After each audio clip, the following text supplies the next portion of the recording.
Ito po yung tinatawag nating greasy pig disease. Ang cause po nito ay isang bacteria din. Yan po ay nagagamot dahil po sa isang bacteria.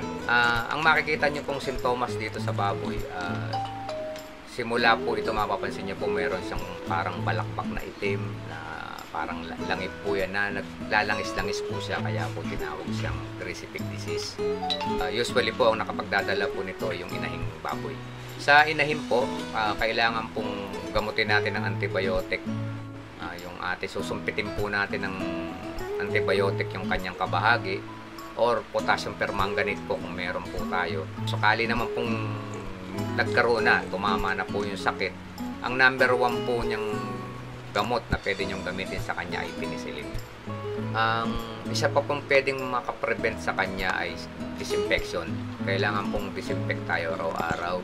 Sana po ay may natutunan kayo at mayroon po akong na-share sa inyo at makatulong po sa inyo.